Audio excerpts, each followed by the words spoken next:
was in 1947 and 1949, we passed the National Security Act and the CIA Act, and those two acts in combination allowed money to be clawed out of the federal government and federal budget and spent in non-transparent ways. So we created a secret way of funding very big projects through the governmental mechanism. It all comes back to a point after World War II where literally the government lost control of the technology. We had the most powerful, secretive, black technology in the world, including some that we brought over from the Nazis. And a lot of what we're dealing with goes back to the fact that we've had since then 50 to 60 years of incredible non-transparent governmental flows going into basically corporate controlled technology that many of us don't understand. Apple, Microsoft, and Tesla. All three have been on a roll since mid-June. New concerns tonight about the social media giants' role in fake news and elections. These firms have too much power, our economy, and democracy. Everything they're doing online is being watched, is being tracked. Every single action you take is carefully monitored and recorded. Their personal data, which is like gold. We have this trusted digital identity built. Ja, en bij mij gingen er heel veel vraagtekens. Wat is een digitale portemonnee? 10 of the 17 Sustainable Development Goals cannot be met without first closing the identity gap. Digital identity is an absolute horror. Das kommende Jahrzehnt muss Europas Digital Decade sein. We won't be able to do that with traditional systems. The regulation for the EU Digital COVID certificate. Vote is closed and it is adopted. The passport infrastructure is in place. You bring in that digital currency and you've got this total control. What happened? Where is the critique of capitalism itself, which has led to a system of horrendous inequality?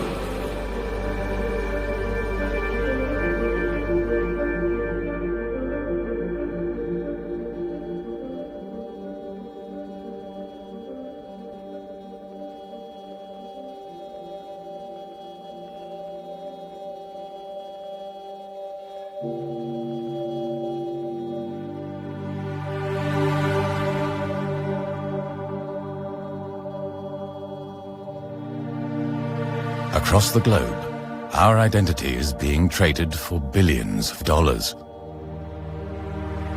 How is it possible that something so seemingly elusive as our data has so much value? Data is the new gold, and this is the gold rush. But what does that mean for us? What does it mean for our privacy and for our freedom? Wrapped in a veil of marketing, grand narratives, and noble causes, we are presented with a future which may be less rosy than it appears. The next web is one of the world's leading tech events. One of the speakers is the former CIA and NSA contractor, Edward Snowden. In 2013, he blew the whistle on the large-scale spy activities that the US government conducted on citizens and governments worldwide. His message is clear. The idea that there was a system of global mass surveillance in the United States, in the United Kingdom, in Australia, in New Zealand, in Canada, right? The media treated this possibility as a conspiracy theory because they could not see why. When we got the evidence, things quickly began to change, but what threats are we missing today? And I think when we look at what's happening as these post-pandemic restrictions, everybody closes borders instantly, then you've got to install apps and all of these different changes. And then just a few years later, you've got in China 25 million people in the city of Shanghai who are not allowed to leave their apartments, who are not allowed to even order groceries. If you couldn't leave your apartment and you couldn't order groceries right now, how long would you last? I think this is where we are moving toward a moment in history right now. That we all feel things are going wrong. Everybody sees the plate beginning to slip in slow motion. We're all reaching it to try to catch it.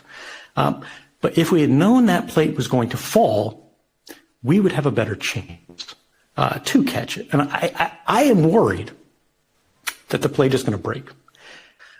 Banks are the biggest example right now where, they can cut you off at any moment. You have your money in their hand, and they're supposed to, be good stewards of it.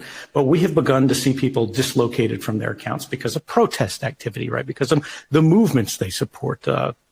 But governments realize they have new tools that they've never had before.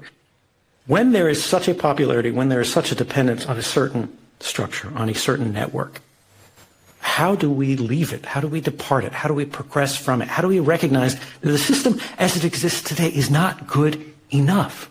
And to recognize that it could be better, and to recognize that it should be better, and to recognize that individually and collectively we can make it better. But it will not become better unless we force that to happen. I don't mean violently. This can be achieved non-violently.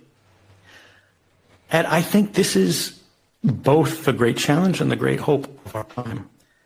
And we are being asked by history in this moment right now, what are we going to do with it?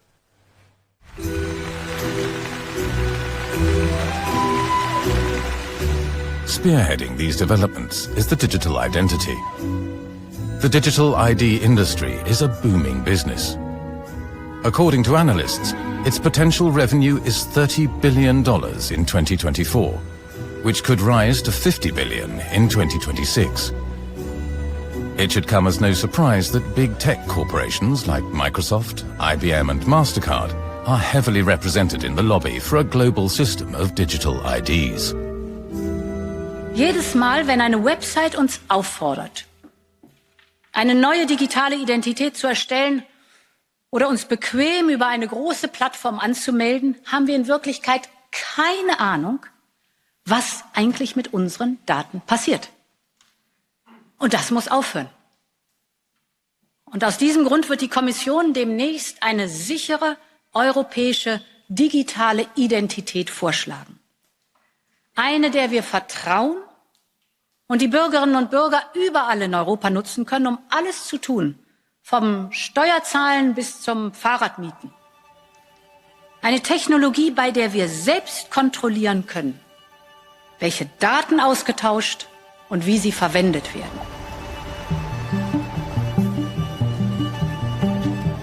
Arno Wellens is an author and investigative journalist specializing in finance. For his book, The Euro Gospel, he has immersed himself in the policy-making of an ever-expanding Europe. Wellens keeps a watchful eye on the progress of the European digital ID. Welcome to this press conference following the Euro. Hoe het praktisch eruit ziet, de Digital Identity Wallet, is dat jij straks een appje hebt op je telefoon. En daarin zitten eigenlijk al jouw wachtwoorden en je rijbewijs, bankafschriften en elektronisch patiëntendossier. Dat zit allemaal in één appje. De Europese Commissie heeft gezegd, nou wij komen met een toolkit in het najaar van 2022. En daar zitten alle elementen in en alle eisen en de middelen voor hoe dat er specifiek uit moet komen te zien. Maar mensen krijgen straks een app op hun telefoon waarmee ze zowel in social media als met hun bank, als met mail, als met de overheid kunnen communiceren en hun vaccinatiebewijs kunnen tonen. Dat is hoe het er praktisch uitziet. A European digital ID is in the works for every EU citizen. An app will enable us to identify ourselves with our smartphone and choose which personal data we wish to share, both online and offline, with government institutions and private companies throughout the European Union. A so-called digital wallet will enable various attributes to be incorporated into it, such as government records, insurance documents, travel documents, personal data such as social media accounts, bank records, diplomas, credit card records, medical records, and vaccination status. As founder of Privacy First, Bas Filippini keeps track of all digital identity developments. Kom ik uit de tijd van idee, plicht, nee. En we zitten nu al in de fase waarin we dus hebben over digital ID, waar al je informatie op staat. En met uitsluitingsmogelijkheden om deel te nemen in het sociaal-maatschappelijk verkeer naar een stuk. Helemaal de foute dingen. Maar het kwam ook omdat ik langere termijn kijk. En ik zag het al aankomen. Feitelijk is de digitale identiteit natuurlijk ervoor zorgen dat jij beheer en beschikking hebt over je eigen data. En een stuk gemak over dat je niet al die pasjes nodig hebt. En dat je eigenlijk met één drager jezelf kan identificeren en door de maatschappij kan bewegen. Is daar iets mis mee? Nou, nee, want het is heel erg handig. Want als je dat in je wallet stopt op je iPhone, op je smartphone, dan geeft dat enorm veel voordelen. Ken van Ierland is a digital entrepreneur and big data specialist. He assists large tech companies with their digital transformation processes and knows the value of data like no other. Ik was laatst in Sevilla, wilde ik een elektrische fiets huren. En toen moest ik door tal van applicaties stappen om uiteindelijk na een uur dat ik gebruik kon maken van die fiets. Terwijl als ze hadden gebruik gemaakt van de wallet waar al deze informatie had dat in 10 seconden had dat gekund.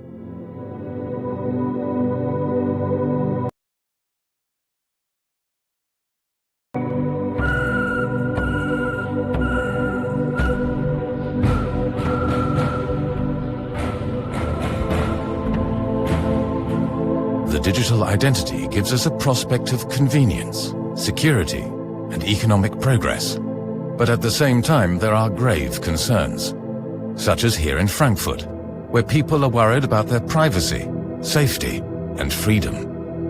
By connecting every citizen's data, it would be technologically feasible to surveil, manipulate, and exclude people from society on a large scale.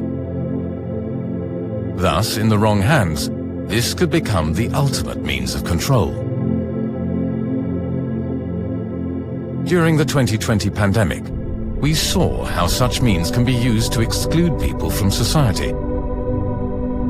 The plans for a digital ID have been around for much longer, but the corona crisis gave governments free rein to fast-track a QR code ID system as part of the digital COVID certificate. Toen werd op een gegeven moment gezegd, nou ja, dus als je gevaccineerd bent, of je hebt een herstelbewijs, of je hebt een testbewijs, dan, als je aan een van die 3 voorwaarden doet, krijg je een coronacertificaat. En met dat, alleen met dat certificaat mag je een café in, mag je een bioscoop in, mag je het zwembad in. Daar werd dus eigenlijk een soort digitaal poortje gecreëerd. En dat digitale poortje kon je alleen maar door als je dat bewijs had. Tijmen Visman teaches privacy and data protection law at the VU University of Amsterdam and is chairman of the Platform for Civil Rights. During the pandemic, Visman expressed serious concerns about the introduction of the Dutch government's 2G policy.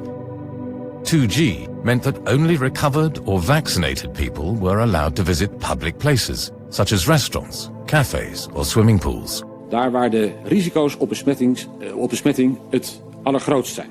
De volle kroeg, de festivals, de evenementen, overal waar mensen bovenop elkaar staan.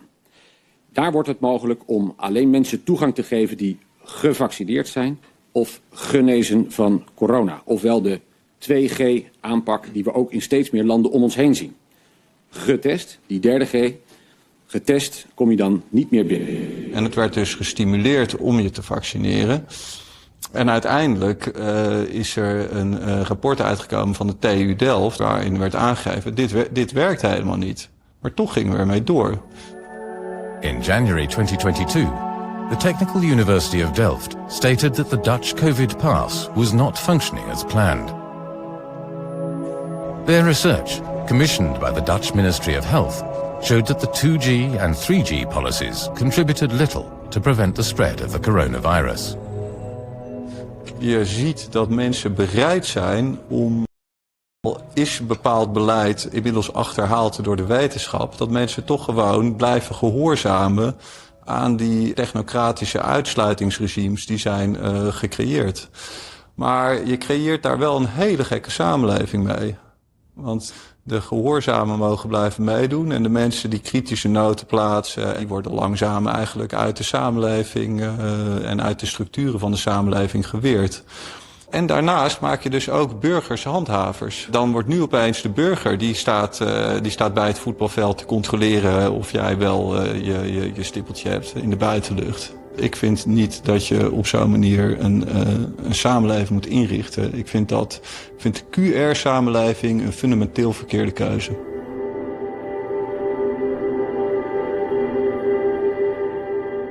We were called, I think it was month of March, 2021, if I'm not mistaken. We were told that we have to vote on an urgent procedure to pass the COVID certificate, and I asked, why do we have to do this?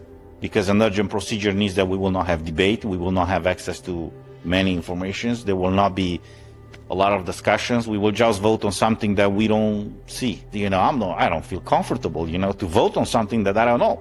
Well, you're asking too many questions, anyway, we have a majority. Then I said, I can't vote for this. Cristian Terhes is a Euro parliamentarian who, together with other members of parliament, actively opposed the introduction of the Green Certificate in the European Union. Terhes is of the opinion that, foremost, more transparency is needed concerning the contracts for the purchases of 1.8 billion vaccines, a deal that Ursula von der Leyen personally negotiated with Pfizer.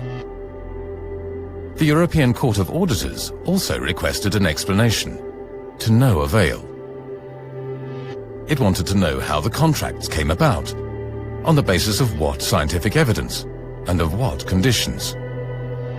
But von der Leyen refused to share the text messages that she sent to Pfizer's CEO. So after a lot of pressure in the parliament, as the article says, these contracts were disclosed to us and to the public.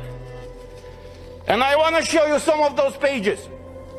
And you tell me if this is okay for the European citizens to be exposed to this situation where they cannot come to work, they cannot enter a store, they cannot go with their kids to schools, where they cannot freely move from one country to another, unless in one situation is vaccinated with one of these products. So these are the contracts. These are the pages. In a free society, freedom, liberty is the rule. So you see how they changed the relationship now.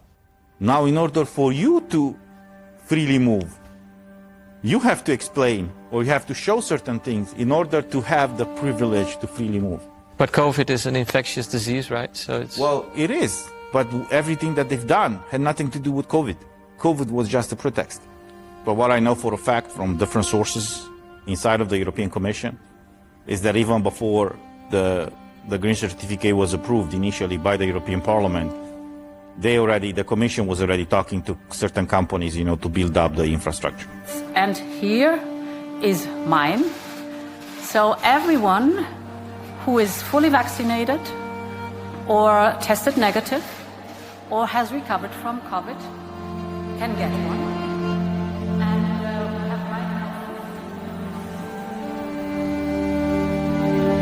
For 2011.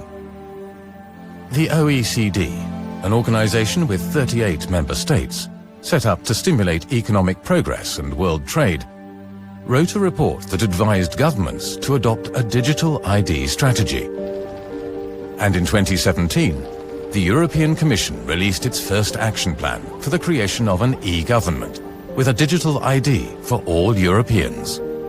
Het eerste wat er gedaan werd, er moest een app komen. Nou, ik heb ook nog in die commissie gezeten over de app. Waarom moet er überhaupt een app komen? Wij waren als Privacy First, waren we daar principieel tegen. Maar dat is gewoon doorgedrukt. Nou, veel langer waren ze al bezig met die app. En hiermee kon een versnelling gecreëerd worden. En die app is in feite al een eerste stap naar Digital ID. Nou, dan is het nog maar een kleine stap om daar wat gegevens aan toe te voegen.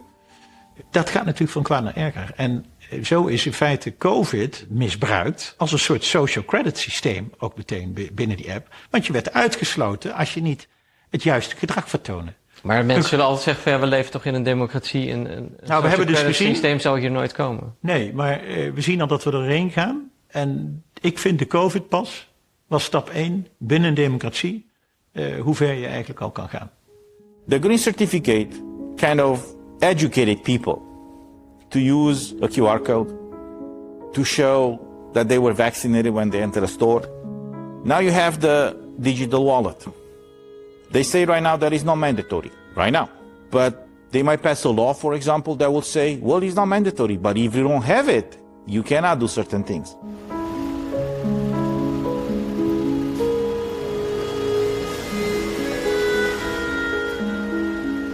James Corbett is an investigative journalist and documentary filmmaker.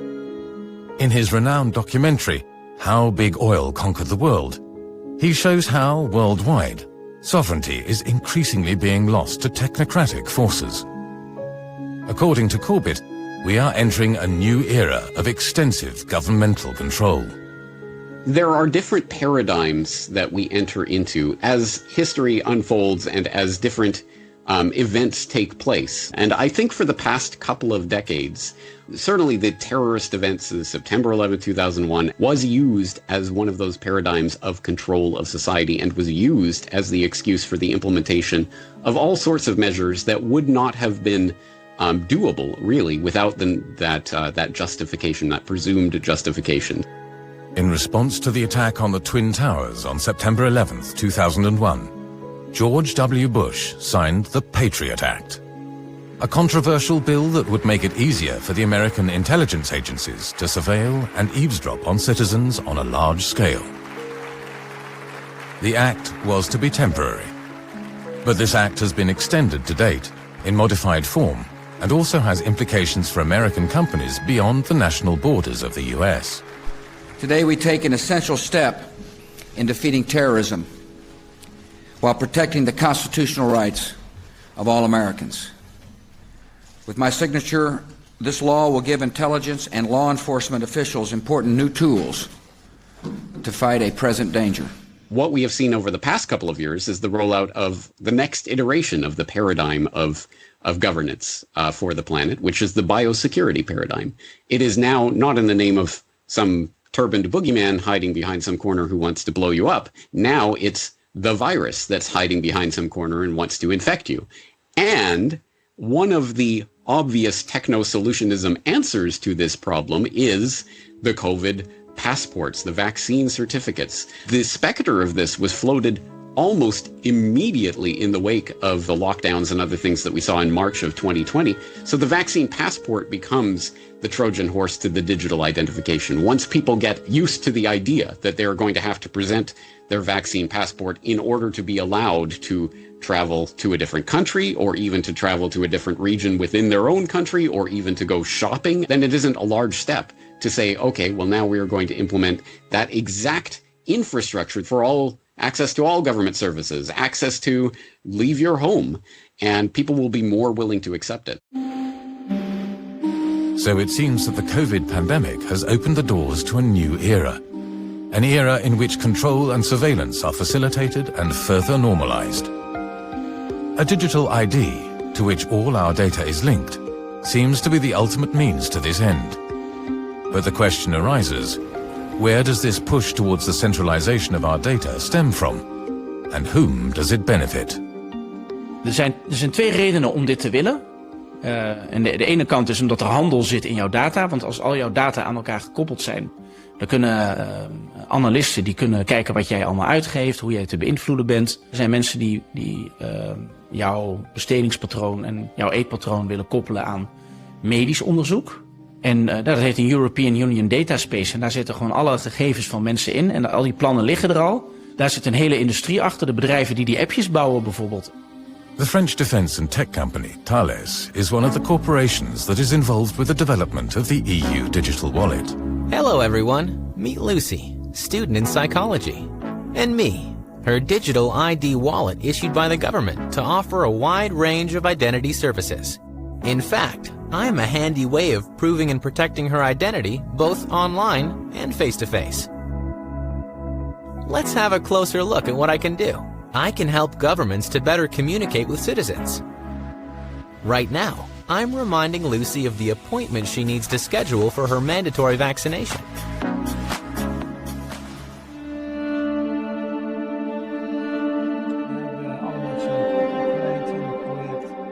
Hoe sterk is die technocratische lobby vanuit techbedrijven? Heel groot. Het gaat om geld. De hele digitalisering wordt aangejaagd door big tech. Kijk, die overheid heeft een ruif van duizenden miljarden die ze ter beschikking stellen om idealen na te streven die zij graag voor hen willen bouwen tegen woekerprijzen. En dat zie je dus ook in het hele vraagstuk rondom digitalisering. Is dat die overheid ziet dat als je er op een centrale manier dat kan gaan inrichten. Dan zie je dat al die Franse, Duitse bedrijven die zeggen wauw, dat is geweldig, want het zijn miljardenprojecten. Daar worden honderden miljarden geïnvesteerd om een platform te creëren, om het identity van 500 miljoen Europese burgers vast te leggen en om daarmee ook een hele workflow te bouwen van wieg tot graf, om je daarin te gaan besturen. Vanuit het surveillance capitalism is er natuurlijk een soort van gratis model ontstaan op internet om consumenten bij jouw dienst aan te laten sluiten. De stap die daarna is gekomen is manipulatie van die gegevens om jou te bewegen in een richting waar je nog helemaal niet aan gedacht had. Totdat deze stroming gecombineerd werd met politiek. En daarbij zie je dat, als wij gedrag kunnen voorspellen en manipuleren van consumenten, dan kunnen we dat ook wellicht doen van kiezers. Nou, en die hele efficiënte manier om te sturen, is natuurlijk de droom van elk groot bedrijf.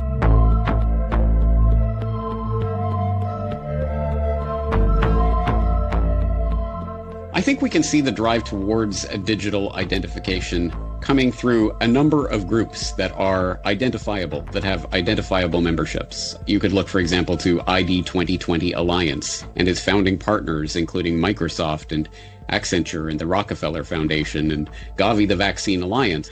Or you could look at something like ID4D, the World Bank project, which boasts among its membership the Bill and Melinda Gates Foundation, the Omidyar Network, the UK government, NORAD, which is attempting to introduce identification for development. Across the globe, we see a range of large NGOs cooperating with governments and central banks to develop the digital ID. Such as the ID4D initiative, a project of the World Bank, and the ID 2020 Alliance, a partnership between mainly big tech companies such as Microsoft and Accenture, and philanthropic foundations such as the Bill and Melinda Gates Foundation and the Rockefeller Foundation. Nou, wat je ziet achter de digitale identiteit is de industrie. Dat is een heel duidelijk verhaal. En de industrie heeft een nieuwe truc gevonden, namelijk zich voordoen als NGO. Daarmee komen ze in feite heel onafhankelijk over, maar het is een dekmantel, zou je het kunnen noemen. En dat zie je dus, de World Economic Forum, je ziet ID 2020 projecten, Gavi en nog een aantal van dat soort dingen. En wie zit er daar dan achter? Je komt elke keer dezelfde namen tegen, maar het is in feite een verzameling van big tech, big finance, big pharma, big media. I think the idea of the nation state as the organizing principle for power in the world is an increasingly antiquated notion since the founding of the post-World War II order. In regional groupings that are increasingly, I think, openly and undeniably controlled by transnational interests of multinational corporations, financial interests, NGOs of various sorts, and we see that reflected in the membership of these various digital identity alliances. One of the largest and most influential NGOs is the World Economic Forum, founded by the German engineer and economist Klaus Schwab. Your Excellencies, ladies and gentlemen, it's my great honor to participate for the 8th time at this important meeting. The World Economic Forum is a lobby organization, known mostly for its annual gathering in Davos, Switzerland, which is attended by 3,000 paying members and selected participants, among them investors, CEOs and political leaders. In de politiek wordt ontkend dat zij grote invloed hebben. In hoeverre is dat waar? Nou, dat klopt natuurlijk niet. Een lobbypartij heeft altijd invloed. De lobbyisten lopen in en uit in Brussel. En dat geldt ook in de Verenigde Staten. Dus dat ze geen invloed zouden hebben, dat vind ik echt puur naïviteit. Vervolgens zijn er natuurlijk brieven, ook naar buiten gekomen, door WOP-verzoeken, waarin heel duidelijk wordt gezegd, neem een voorbeeld van de minister Kaag. U doet mee aan deze werkgroep, strictly off the record. Waarom strictly off the record? In December 2021, the Dutch government made binding agreements with the World Economic Forum, namely the execution of projects launched by the World Economic Forum, such as the Food Innovation Hubs, a network for global food innovation. so the World Economic Forum can initiate specific public-private partnerships in the Netherlands. And the Dutch government directly adopts policy goals from the World Economic Forum. One of the ways the World Economic Forum influences governments is the publication of research papers. It is common for these to be copied directly into the policy directives of governments. In 2016, the World Economic Forum published the report A Blueprint for Digital Identity. Stakeholders worked on the research for 12 months.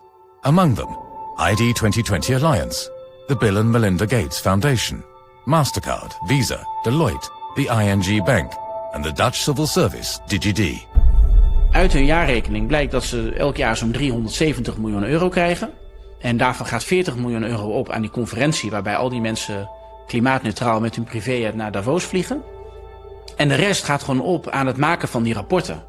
En die rapporten die zijn 100% gefinancierd door die grote multinationals die er belang bij hebben dat die boodschap wordt verspreid. Dus het is een heel groot lobbybureau. En dan kun je je afvragen, ja, hoe omvangrijk is het? Hoe invloedrijk is het? Nou, in de jaarrekening van het World Economic Forum staat dat zij een actiecommissie hebben. En dat zien zij als een ministerie van Buitenlandse Zaken van het World Economic Forum. Zo heet dat ook. Dat kan rechtshandelingen verrichten. Dat kan contracten sluiten met de Nederlandse overheid. Als er een geschil ontstaat, dan is niet de Nederlandse overheid het hoogste gezag. Maar dan moet er naar een internationaal tribunaal worden gegaan. Een arbitragecommissie. Dus de regering die accepteert dat World Economic Forum gewoon als een contractpartner. De vraag die je moet stellen is het gezond dat een groep bedrijven zoveel invloed heeft op het beleid van de regering? En dat betekent eigenlijk, we hebben geen tegenmacht internationaal op industriële belangengroepen. En daarmee zie je dat ze in feite de macht pakken en het geld pakken. Maar als je met bedrijven te maken hebt en belangengroepen die 10 keer de grootte hebben van jouw nationale economie en macht en relaties wereld, ja, dan ben je eigenlijk kansloos als land. In February 2021, the Dutch ruling coalition presented a policy letter concerning digital ID. In this letter, the Dutch Secretary of State refers to 2 reports, one by the World Economic Forum and one by McKinsey. The World Economic Forum mentions 3 causes for the rollout of the digital ID. The prevention of an exponential growth of various login data. The lack of control over user data. And that 70% of European citizens do not finalize their online purchases, causing a loss of potential revenue for web stores. The McKinsey report indicates that digital ID would offer economic opportunities.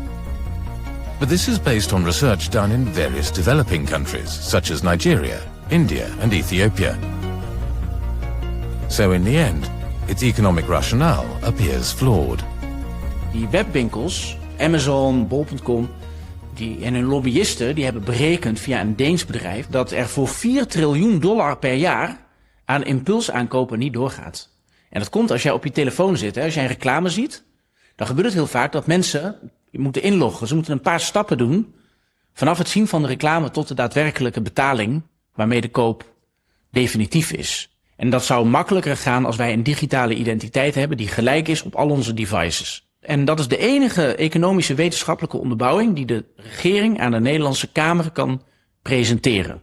Dus dat wij meer impulsaankopen gaan doen zodat de economie stijgt. Dat is winst voor de grote bedrijven, voor Amazon, bol.com. En dat wordt gepresenteerd als een winst voor burgers.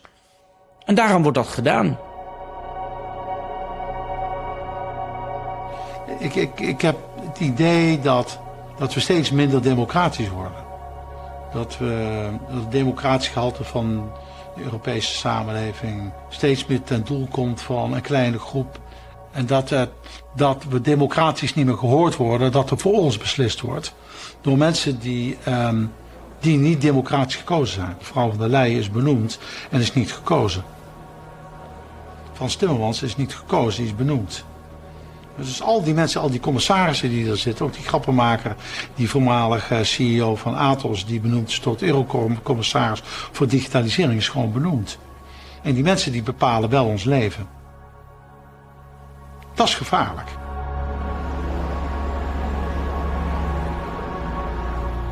Everybody's pretending that we live in a democratic process, but we are not.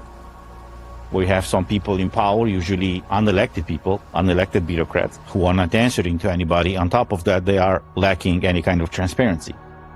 You know, everything is segmented. You just see, you know, a proposal comes on your desk, and usually there are backdoor deals before a proposal come to us. And seeing what was happening, for example, with the green certificate, what is happening now with many other things where there's clearly lacking any kind of transparency, this is a problem. Cristian Terhej grew up in Romania during Nicolae Ceausescu's oppressive regime that lasted from 1967 to 1989. With the corona measures, such as the introduction of the European Green Certificate, Terhej is very concerned about what are to him recognizable patterns. Everybody in Romania was under severe distress back then and fighting for pretty much for survival, because they rationalize food, they rationalize electricity, they rationalize gas. If you dare to complain or to oppose, for example, what was happening, you were immediately persecuted by the Secret Service. Seeing what is happening right now, a member of the European Parliament, I don't want that experience again by Western Europeans in this case, and this is the reason why I'm heavily fighting for fundamental rights. We're sort of at a knife edge at the moment. If we carry on going down the same path that we've become used to, and younger generations just take for granted, I think we are all going to be absolutely royally screwed, privacy-wise, human rights-wise, even democratically. Annie Machon is a former employee of the British intelligence agency MI5. In 1997, she and her ex-partner David Shayler became whistleblowers by lifting the veil on large-scale illegal spying by British intelligence agencies.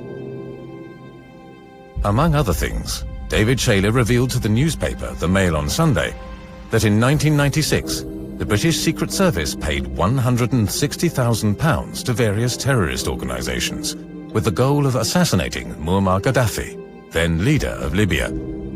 A number of his bodyguards were killed in the assassination attempt. Knowing the paper was about to publish, Machon and Shayler decided to escape to Europe.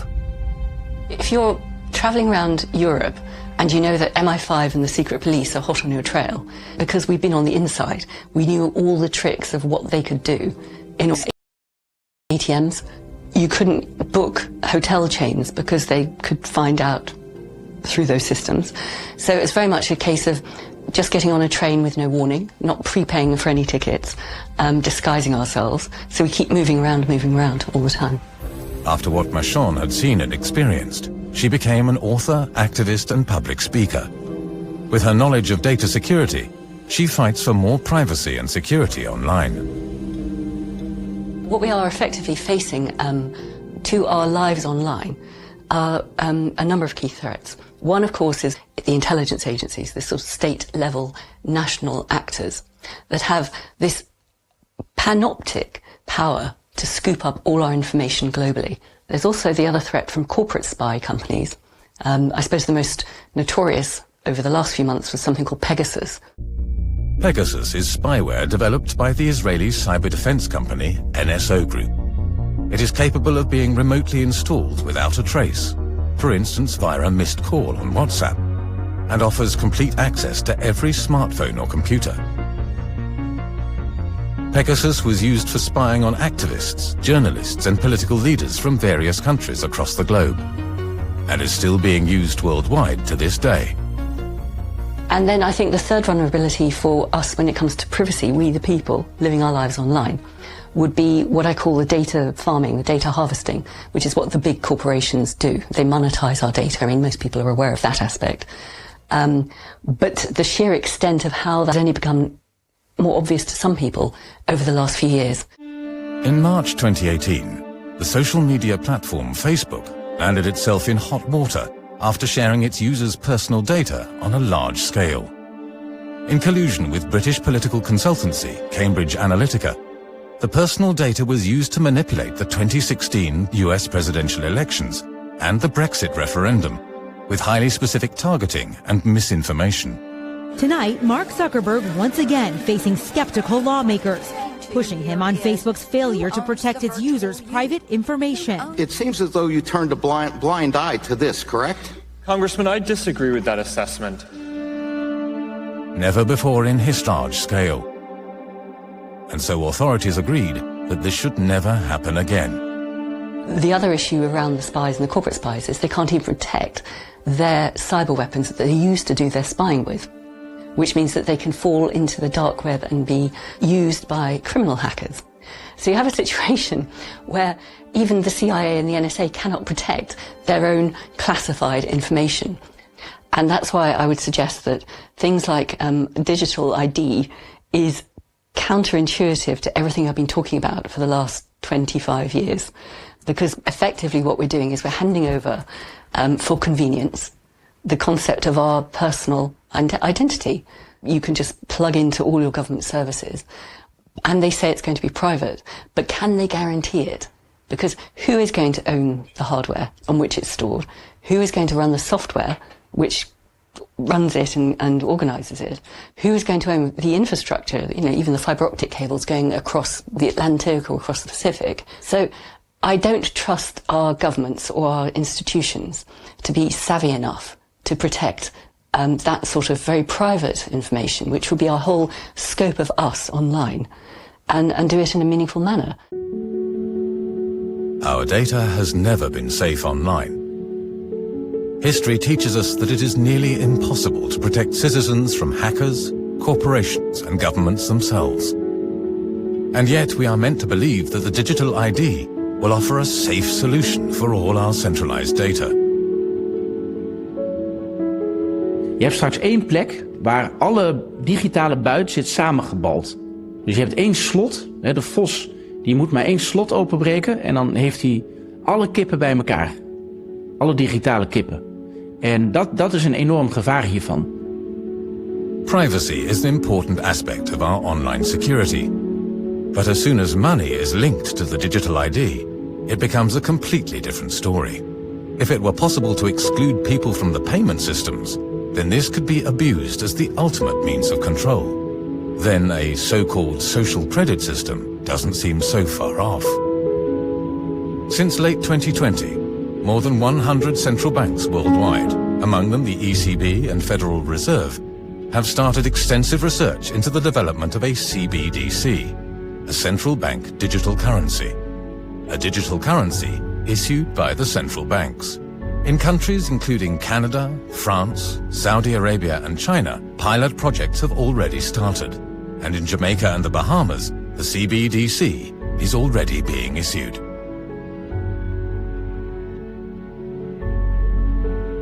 Mahir Al-Kaya is Member of Parliament for the Dutch Socialist Party and Rapporteur of Central Digital Bank Money for the Dutch House of Representatives.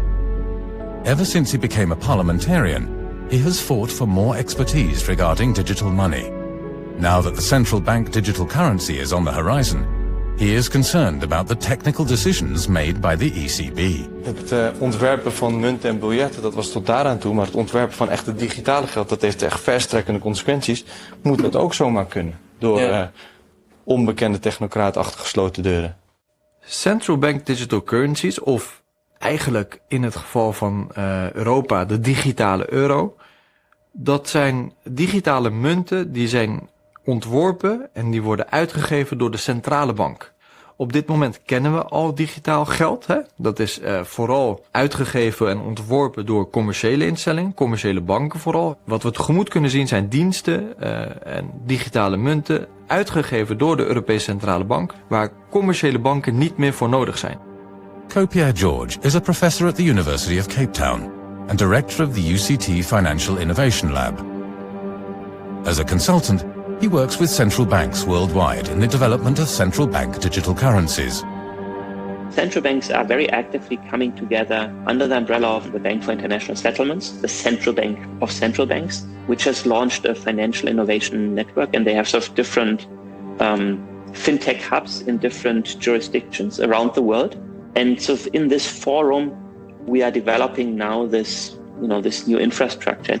The idea is that you get rid of cash, you have fully digital means of payments, and there are ways to give people who don't have smartphones access to digital means of payments. Technology-wise, all of this is currently being developed. So it's a matter of time before we see, those coming into reality. The Bank for International Settlements in Basel, Switzerland, is the central bank of the central banks.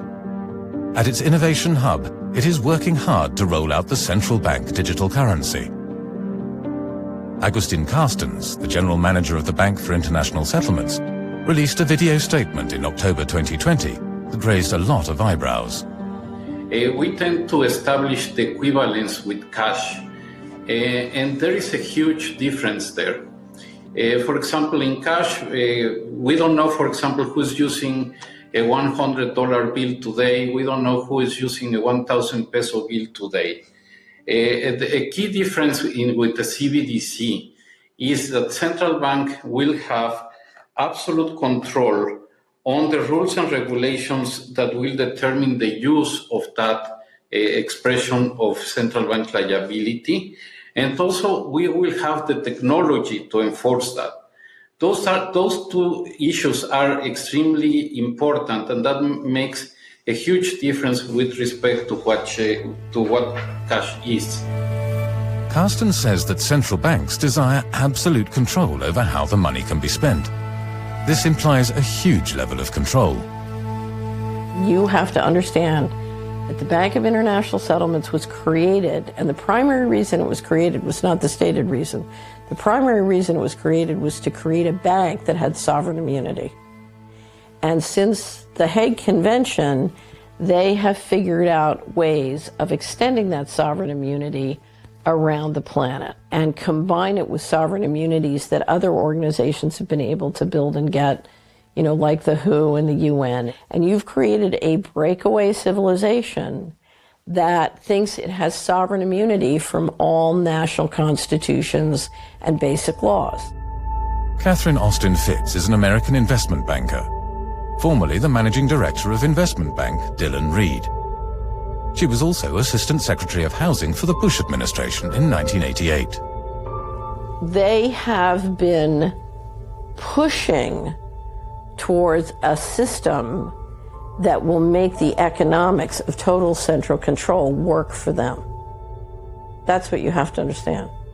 You've got a group of people who can just print as much money as they want out of thin air, or were able to do it until the commodity producers, had a fit in the last couple months. So as long as you could print money out of thin air and trade it for labor and commodities around the world, you had all the money in the world, right? What's important is not money. What's important is controlling real assets. So what I try and do is I try and get the general population all interested and enamored with money while I'm trying to control the real things, including the people. One of the big questions is going to be, will banks exist? Because you can do everything digitally at the central bank. But it also means that the central bankers can dictate the rules of when and how you can use your money. Een belangrijke inhoudelijke wens van de Tweede Kamer hier is dat anoniem betalen mogelijk blijft. Dat privacy goed geborgd is. Dat we niet in een soort systeem van massasurveillance terechtkomen. Of dat er politieke keuzes in het geld zelf worden geprogrammeerd.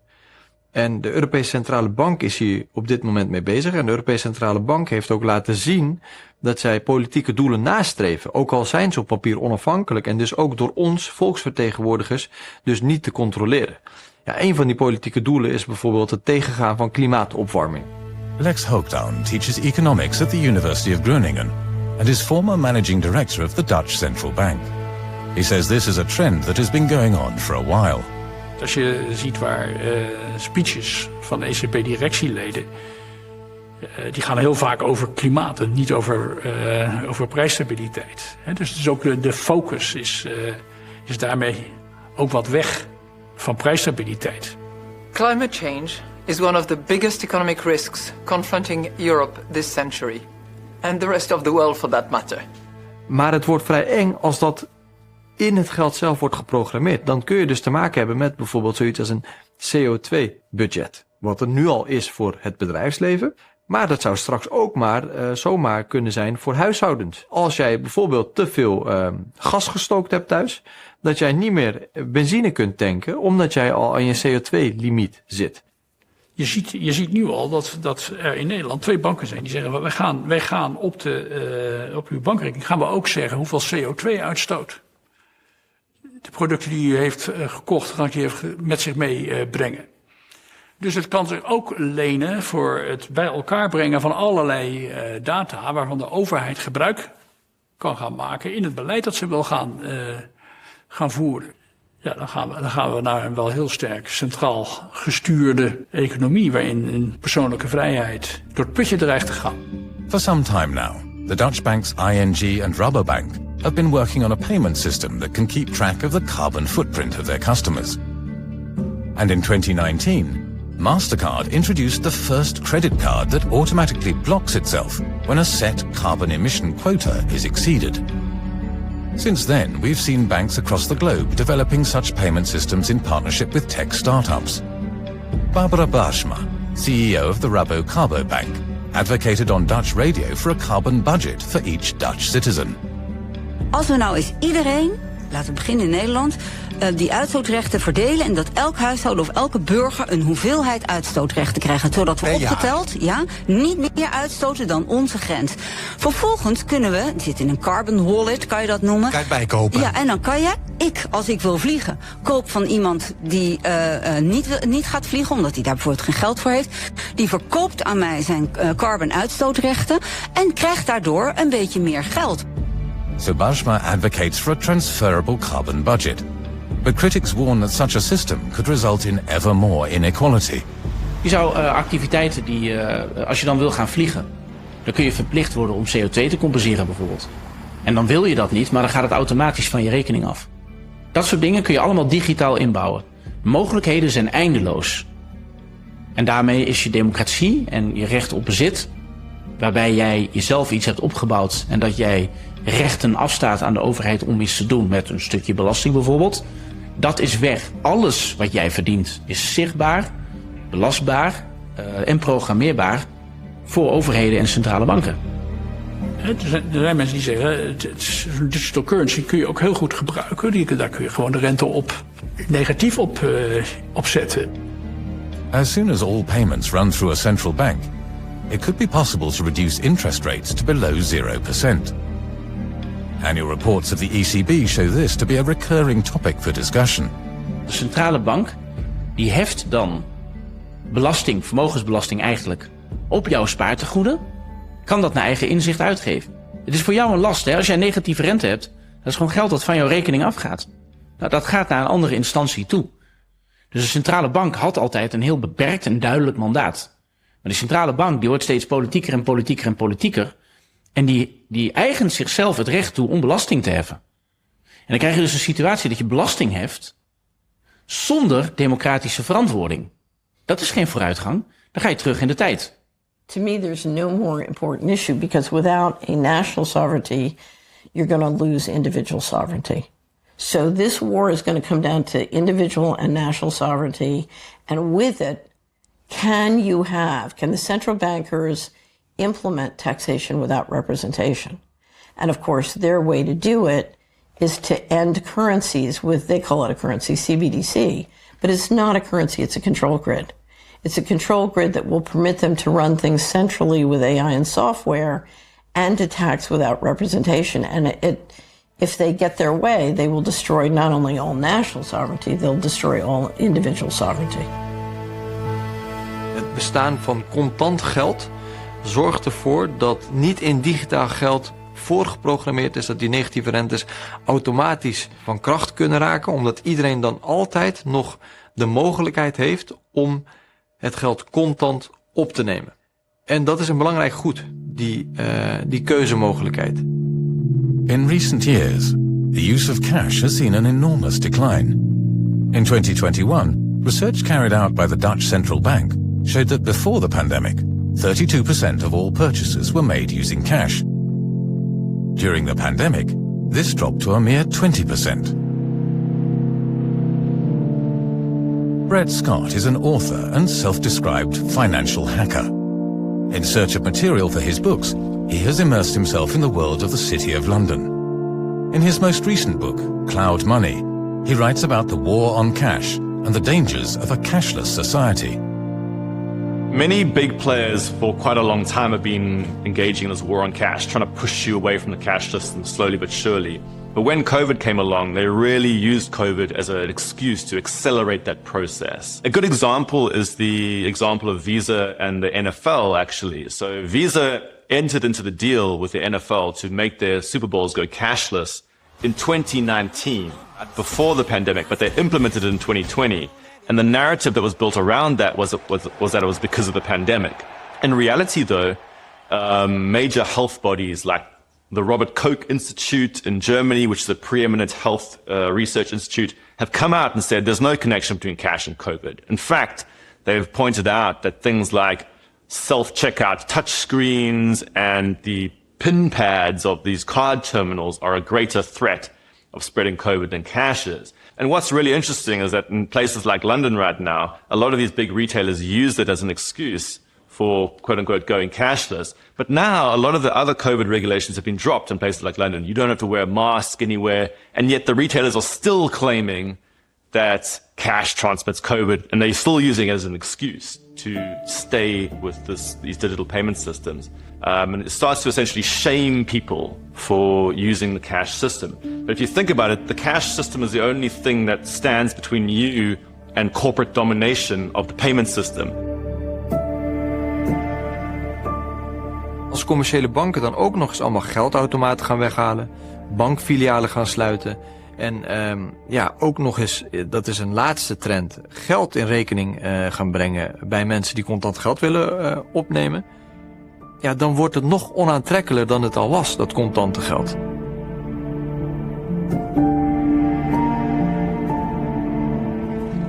On the subject of the digital euro, let me also underline that we all agree that it should not replace but complement cash. Thank you very much. That's it for tonight. Als je eerlijk bent, je hebt dat rapport van de ECB on the digital currency. En daar staat inderdaad letterlijk in dat die CBDC, die moet cash-like features krijgen, zodat hij hetzelfde kan doen als cash. En als je dat dan introduceert en je wil graag dat mensen dat hebben, dan gaat dat ten koste van de behoefte aan cash. Die twee bijten elkaar. Contant geld zal niet hard meteen verdwijnen. Elk dorp in Nederland zal voorlopig nog wel een pinautomaat hebben. Alleen wat je ermee kan doen zal veel minder zijn. Dus het zal dan op minder plekken worden geaccepteerd. Dus dan is het dus niet helemaal weg, maar dan wordt het gewoon langzaamaan verdrongen. Je ziet tegelijkertijd dat de cryptocurrencies, die zullen meer en meer gereguleerd worden.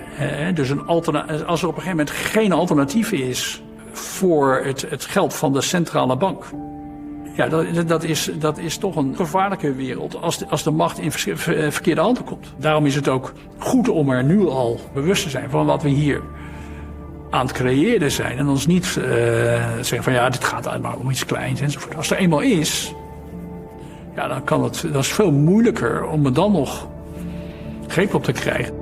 Geld wordt programmeerbaar, traceerbaar en manipuleerbaar. En dat kan vele dilemma's en gevaren opleveren in de samenleving.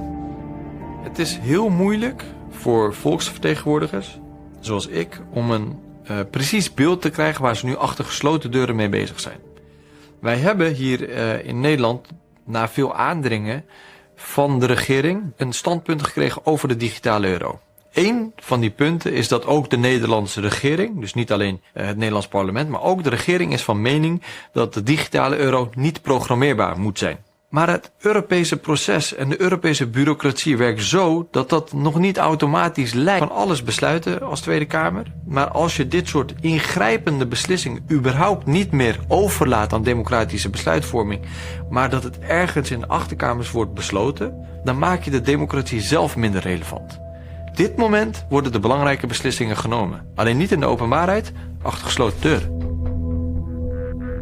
That the financial system connected to a digital identity can be used as a means for power and control is no longer news. China has been rolling out a social credit system since 2009, which judges the behavior of citizens using a score system. Since the pandemic, we've seen the Chinese authorities ramping up surveillance and big data to control citizens. The powerful Chinese COVID tracking system, linked to a digital ID, was also used to prevent protests. In May of 2022, in Henan province in China, there was a bank protest that was being planned, and everyone who was going to this protest, all of a sudden their travel documents were turning red, as in they cannot go and travel to the planned protest. And because everything was digitalized, they just received a warning from the government that you cannot take your money out because you protested against the COVID measures, and you're not entitled anymore to your own money.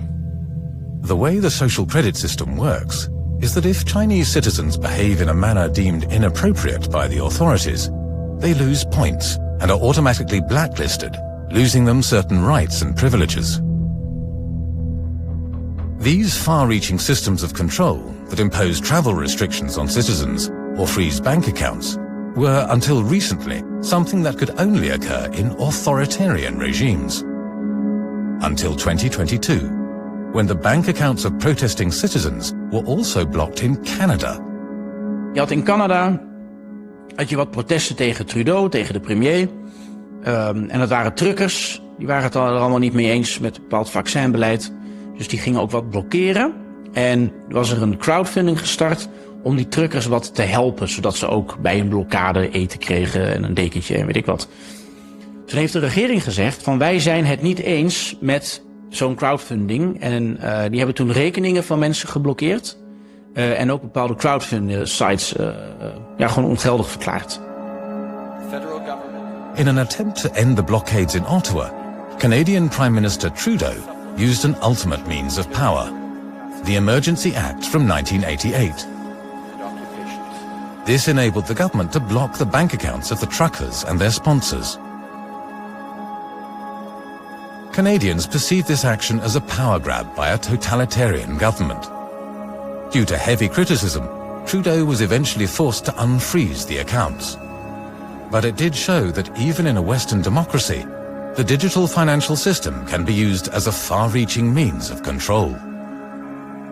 At the moment, it's already quite easy for governments to use the financial system to, impose sanctions, to block truckers from receiving payments because they disagree on their political ideology or they disagree on the form of protest. So we already have those means. The question is whether a central bank digital currency makes it easier to do this, and I think the answer is yes. Technology-wise, if you have a more efficient currency, the risk of abuse is also there. En wat je nu dus al ziet gebeuren is dat overheden zichzelf het recht willen kunnen geven om bepaalde acties gewoon niet eens van de grond te laten komen. En als je dat doortrekt naar CBDC, dan zou je kunnen zeggen, met CBDC is het onmogelijk om bijvoorbeeld een bepaald type protestacties te financieren. En dan wordt jouw geld dus heel politiek. Implementation of that type of technocracy becomes that much more easy when everything is digitized, including our identities, and when that is tied into our bank accounts. So we really are at a precipice, and I wonder how much of the population really understands the gravity of what it is we're facing.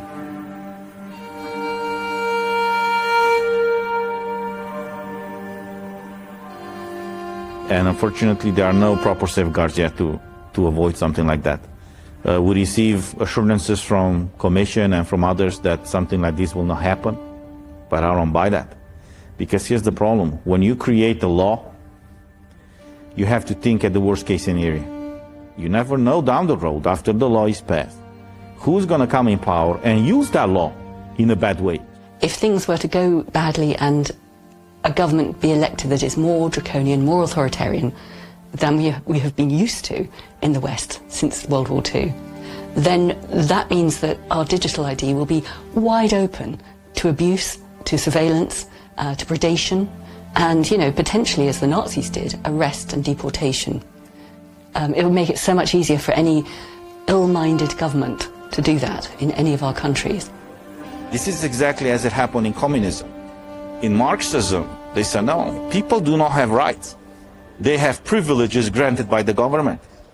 So as long as you comply with what the government says, they will grant you those privileges. If you don't comply, or if you are an enemy of the state, for example, they will take those privileges away from you. And slowly we see this kind of mentality being implemented in the European Union right now. Because from a mentality, slowly but surely, they will implement this into laws.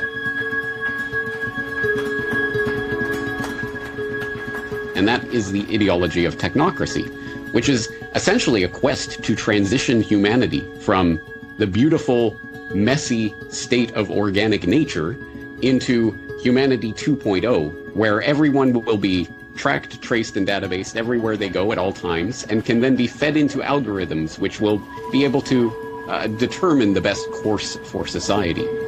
Think of this as a financial control grid, okay? And all you have to do, you've been building it, and you've been building the infrastructure and the smart grid to build it. You only need to add 2 last pieces. And then it snaps into a digital concentration camp.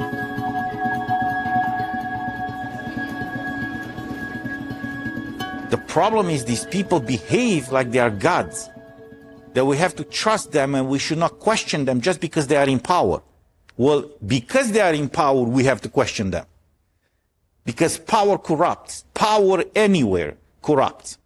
This is the reason why us as citizens and you guys as journalists, you always have to keep an eye on what someone in power is doing.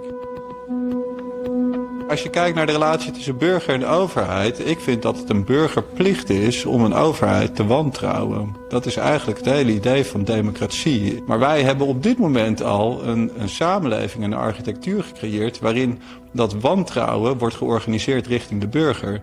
Daar zijn we nu al. En dan moeten we nu de bankiers gaan vertrouwen over wat er met het geld gaat gebeuren. En daar mogelijkheden worden ingebouwd om onze vrijheid nog verdergaande mate te beperken. Dat is eigenlijk geen goed idee. The technical developments are gaining a momentum that we have not experienced before. With exponential growth, driven by large profits of tech giants and a centralist appetite for control by central bankers, huge steps are being taken to build a technocratic network around us.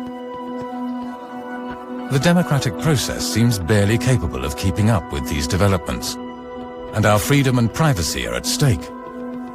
This places us in a grey area, because the question arises, how much are we prepared to surrender our privacy and our freedom for convenience? And what can we do to channel this movement to our benefit?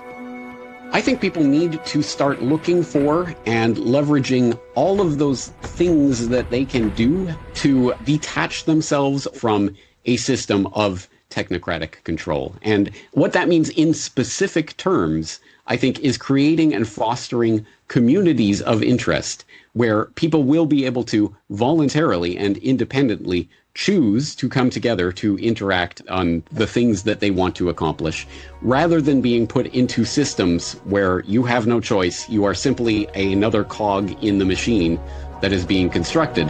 Technologie wordt ook vaak op een soort deterministische manier gepresenteerd. Hè? Van, ja, weet je, dit is gewoon hoe het gaat. Maar dat is natuurlijk de grootste leugen, want als er iets maakbaar is, is het technologie.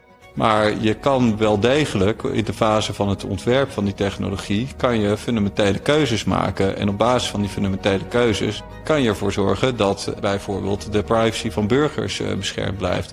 Kan je ervoor zorgen dat uitsluiting niet mogelijk wordt gemaakt of heel moeilijk mogelijk wordt gemaakt. Door middel van technologie kun je juist veel beter op dit moment decentraal organiseren, samenwerkingen op andere manieren in gaan vullen.